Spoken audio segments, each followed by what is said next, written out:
There is nothing worse than creating a digital product, putting all of your effort into it, and then it doesn't make any sales and it's not making you money. And while personally right now, I'm averaging around $1,000 a day selling very affordable, low ticket digital products, it wasn't always this way. I remember very vividly that feeling of putting everything into my digital product, spending weeks creating it and just not getting any sales. And so in this video, I'm going to break down the exact things that your digital product must have in order for it to sell and sell well.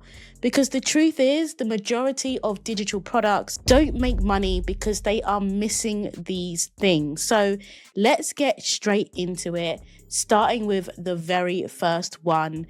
And that is that your digital product isn't solving a very specific problem for a specific person. Now, you've probably heard your digital product must solve a problem, but it can't solve a problem for everyone. And so making your product specific is going to be the difference between it selling and it not selling. If you try and solve a problem for everyone, no one is going to resonate. And I saw this with a student who was creating an anxiety reset, right? It was a whole routine that you would go through when you were feeling anxious, and it was amazing. But in the description, she was saying, you know, if you've just changed jobs, if you've just moved to a different country, if you're a new parent, if you've just got divorced, and there was just too many things. Yes, all of these people may be experiencing anxiety, but they're experiencing it A, for different reasons, and B, in different ways. And so when we got more specific and when we focused down on what the actual problem was, and a problem that she had overcome in her life. So she had relocated somewhere completely new and she had to start again. And she'd gone through all of the feelings of anxiousness that come with that and was able to overcome it. That is when the product really started to take off, and she could use her story to connect with her audience who were going through the same thing. So it is not enough just to solve a problem. It must be specific. Okay, that's number one, so important. I started with it first. The second one is probably just as, and this is validating demand. Now, I see so many people creating products just because they thought it was a good idea, but they skip the step of actually figuring out whether their audience wanted this product. And you don't need an audience to validate. You don't need people coming to your social media and you asking them what they want. You can go out and do that research. You can look for yourself in places like Facebook groups, Reddit posts, even the comments section of your peers. Okay, I don't like to call it competitors because, you know, there's enough space for everyone. But if somebody else is selling something similar or serving a similar market, go and research, go and see what people are saying. If you skip this step, you are going to end up with a product that nobody wants. It has no demand. And so then it doesn't matter how many times you're posting on social media or every single thing that you're doing to try and sell it, nobody wants it, okay? So just, I have to tell you that straight. Please do validate your demand. Now, you also, and this is where I went wrong for a long time, this is number 3 on the list. You need to create a product that is simple enough for your audience to understand, right? And better yet, they should be able to complete your entire digital product in just one day. You don't want to create a course that is going to take weeks and weeks, because guess what? Nobody is going to finish it. Nobody's going to get results. You're not going to get testimonials. And then it makes it so hard to continue selling it. And so you really want to break your product down into bite-sized pieces. This is why mini courses right now are blowing up, okay? Find a very specific thing, and it goes back to the first thing I was saying, but even if you have a specific thing and maybe there's 10 steps, what are the most needed steps? What are the steps that if people don't do those, nothing else matters? This is exactly what I'm doing in this video. These 9 things matter the most, so focus your product on that. Make sure your person can understand it. Use language they can understand. They shouldn't open your ebook, open your course, jump into your masterclass and have no idea what to do next. Okay, so number 4, even if your product is super simple, your customer needs to know how to use it. And this is such an easy thing that so many people are missing, right? And you could do it in 10 minutes and it would make such a difference. if somebody buys your product and they open it, they don't understand how to use it, right? Maybe it's a Excel template, maybe it's a Canva template, although don't really recommend those. Maybe it's a Notion template and they're not quite sure.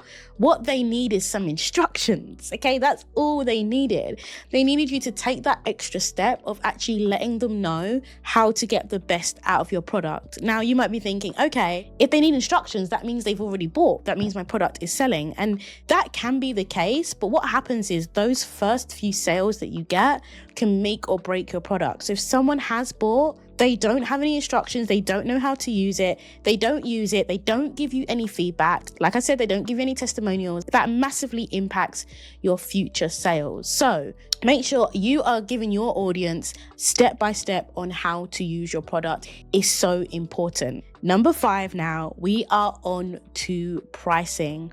Now, this is a really difficult topic. I actually have a video where I talked about pricing. The thing with pricing is everybody wants to charge their worth. You know, I spend an entire day creating this digital product, and, you know, if I did my hourly wage, that would be maybe $200, let's say.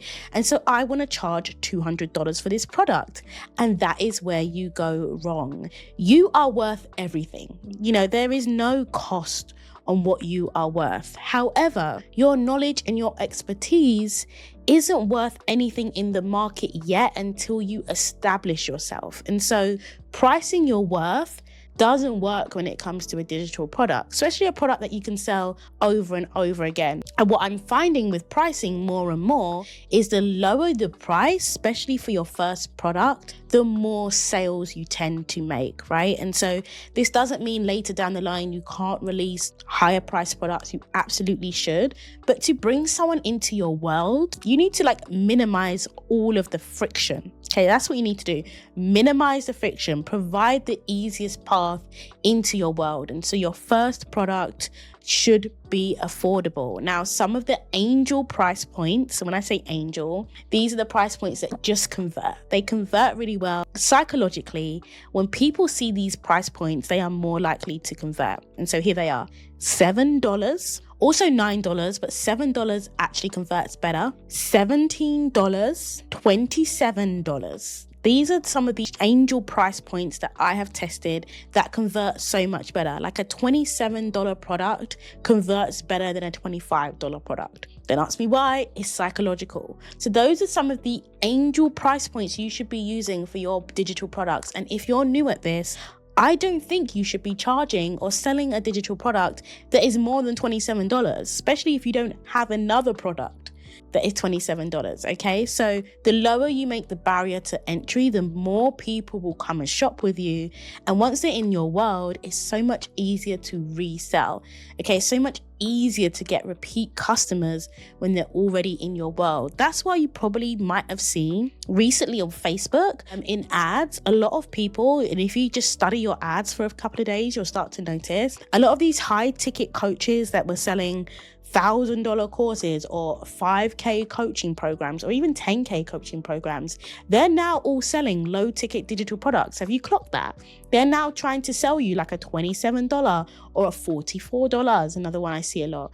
And it's because they want to bring you into their world. And once you go in and once you see how great that product is, they're banking on you wanting to continue to purchase. It's a great strategy. You might not love it as a consumer, but as a business owner, it makes so much sense. And so I just highly encourage you, look at your price of your product and just reduce it, okay? Everyone else is telling you to up your prices. I'm telling you to reduce it. It's going to give you more sales, and that's what you need in the short term to get proof. Okay. All right. So the next one is making sure that there are other products similar to yours in your industry. Now, this is to most is going to sound really weird. Like, surely I don't want competition. Surely I want to be the only one selling this product. And let me just break this down, okay? If no one else is selling a similar solution to you, let's say you're doing that as a PDF bundle, but somebody else has a really high ticket course, like an expensive course, going through the steps of relocation. Okay? You don't know what's inside it. You don't need to buy other people's products. You don't need to copy, but you know generally that there are other products serving the same problem. There might be books on it. There might be other things that you know are serving the same problem. And it's similar to validation, but also different. Validation is making sure people are searching. This step is making sure solutions exist, because if no solutions exist, it's very unlikely that you have just unlocked a solution that nobody else has thought of, right? You're special and you're talented, but the chances of that happening are actually very low. It's actually way more likely that that type of product isn't a product that people buy, or they are more likely to ask for free information on that product. It's not something that people spend their money on. And so I want you to be really vigilant. If you're in a category of one, if you've got nobody to compete against, then trust me, that is an issue. That isn't a good thing. That is a bad thing. You want to look for industries where there is proven demand, but also proven solutions. And so that you can make your own unique take, your own unique way of delivering that solution, but you're not the only one, okay? Now, the next step is about your messaging. And this is something that I didn't understand very well when I first started out. But sometimes, a lot of the time, it's not about your product, it's about how you're describing it. You are not accurately showing the value of your product in the way that you are describing it, okay? And that is because you are talking about the features. You are saying that your course has 5 modules, or you're saying that your templates, you've got 200 templates in there, like I do in my traffic system. But people don't care if you've got a 6-module course. People don't care if you've got a 10-page ebook. They care what it's going to do for them. So let's say that you've got a product that helps new mums establish a sleep schedule with their babies, right? Amazing product. I've got a 10-video course on sleep schedules. Boring. So what? Okay, if you say I've got a complete system that is going to help new mums get their babies to sleep quicker, I'm interested, right? And then I might decide, okay, it's got 10 modules. Great, love that.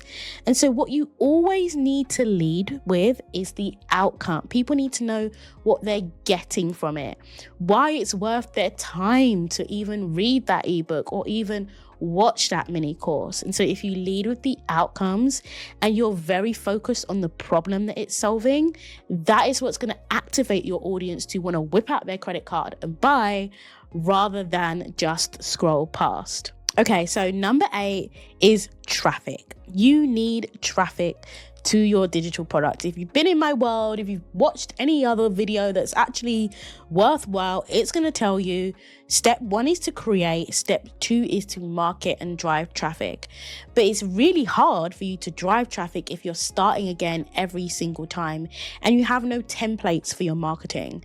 Marketing in a templated way, and that doesn't mean saying the same thing all the time, but it means knowing exactly what works, knowing exactly what to say, knowing exactly what topics to cover. This is what's going to A, speed up your marketing, and B, actually help you stay consistent, because you don't feel like you're starting from scratch every single time. And so there are a couple of ways that you can create great templates for your marketing to make life easier for yourself. If you're someone that has had success promoting in terms of you've been getting the views, you've been getting the clicks, but maybe you're just not getting as many conversions as you like, you need to go back to the content that was doing very well. You need to make more of that content, and then you need to make optimizations to wherever you're selling. We call it the landing page or the sales page. You need to make optimizations to where you're selling, because if you're sending these people to your page and they are not converting, it's not the traffic that's the problem. It is the place that you are selling. It is not set up properly to facilitate people buying straight away. Okay. So that's number 1, what you have to do. But if you're the type of person that actually hasn't had success doing traffic, you've been doing the content, but you're not actually getting anyone to the page where you sell, then I highly recommend my Cyber CEO traffic system, because this gives you all of the traffic templates that worked for me. So when I made my first 6 figures, I looked back on the actual templates. They'd actually got eyeballs to my product. It's actually got people to my sales page. And then I made a system out of it, and I added a masterclass. I added 200 templates, tons, and I added a traffic AI. So all of that helps you get more traffic, and it also helps you have a repeatable system, and so you can stay consistent. So at the end of the day, I do so many videos about how to promote without social media and how to not post every day to sell your digital products. But that doesn't mean that you can't promote at all. You do need to promote, because if people don't know your product exists, then they can't buy it. And so those traffic templates will help you stay consistent. And number 9, okay, this is the last one, and it is so important. So if you've made it to this stage, well done, okay? Because everything that I've told you 1 to 8 just falls flat if you don't do number 9 correctly. And that is, you need to believe that your product does what it says it's going to do, okay? Energy and authenticity is huge, especially in a time that we're in right now, where literally everyone's trying to sell to you. You walk outside, you walk into a shop, you're being sold to all the time as consumers. And so we can literally sniff out when someone is being inauthentic about their products, when someone doesn't believe in their products, okay? You need to be such a big believer in your product that if someone said to you, actually, your product doesn't do what you said it was going to do, you know that that's a lie, because you are so connected to your product. You know that it is there to help someone. You know that it is based on your life experience. You will literally go to bat for your product. And so I can sense straight away when people are selling an affiliate marketing offer or reselling a course or just selling something that their heart isn't in. Your heart needs to be in the product. If your heart isn't in it, you will not be able to sell it to anybody. Trust me on that one. And so once you've gone through each of these steps, you need to treat it like a checklist. And once you've ticked every single one off, you know that your digital product is ready to sell. And the only thing you need to fuel those sales is traffic. You need people landing to your digital product page, and you don't need to post on social media every day to do that. That is the myth. Everyone thinks that I've just got to turn up on Instagram all day, get exhausted and get burned out, when actually there's a better way to do it without social media. I break it all down in this video on your screen right now, so highly recommend that you watch that next. See you there.